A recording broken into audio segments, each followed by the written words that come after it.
Hey everyone, and welcome back to Grim Talks Politics. Sorry again for suddenly stopping releasing episodes again. Um, my mental health has really been in kind of a weird place lately, and I wanted to get everything sorted out before I started releasing episodes again.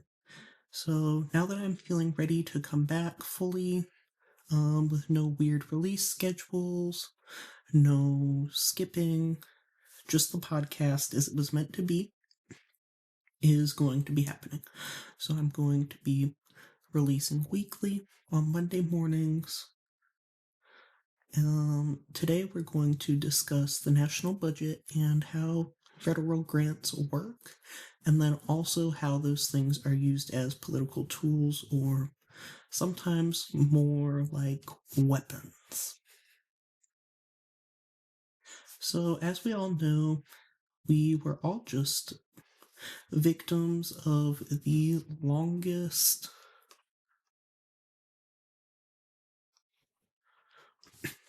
We were all just victims of the longest government shutdown in history. It began October 1st and spanned 43 days. Government shutdowns occur when an agreement can't be reached about the national budget.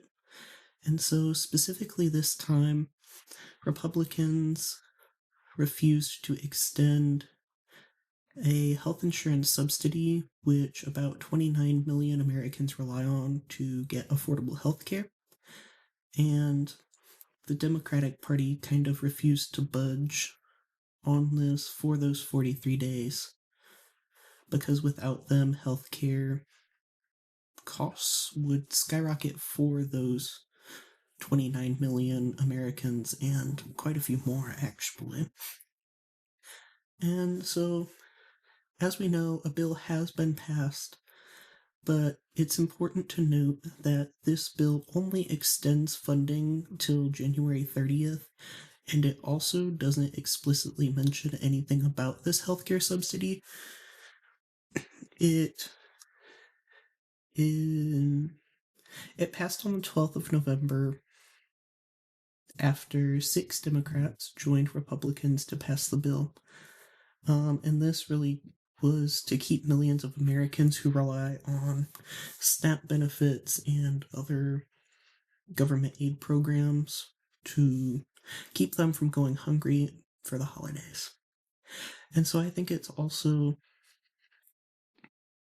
important to note that this bill would not have passed had the Republicans not agreed to vote on extending the healthcare subsidies again. I think that vote is next week, actually. And so basically, Republicans do not want to extend these subsidies, and so they just refused to pass a budget bill that did extend them.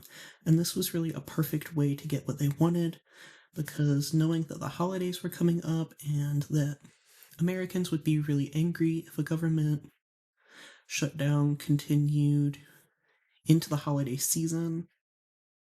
So this kind of forced Democrats to compromise, and using the budget bill, or I guess using the budget in this way as a weapon, really only works when one party doesn't have a huge majority.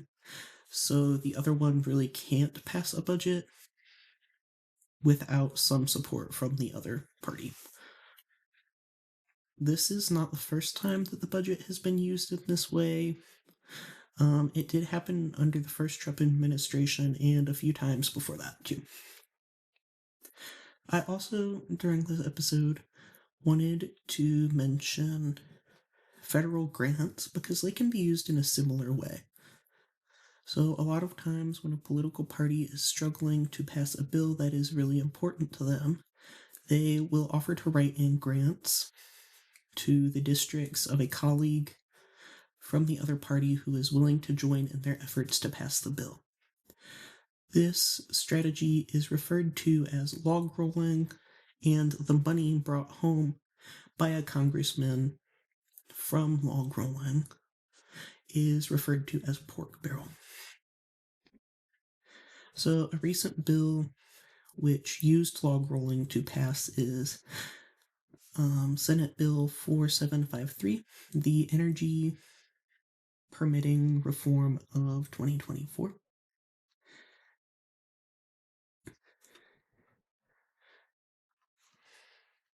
The Energy Permitting Reform Act of 2024. This strategy, again, isn't super common, and it isn't always an option, nor is it always successful, but it is a lot more common than using the budget as a weapon, so I thought I would mention it still. And I guess that's really it for today. Very short episode. So come back next week for another short little lesson. If you enjoy the podcast, please subscribe to my Substack at grahamtalkspolitics.substack.com. And have a great Monday, everyone.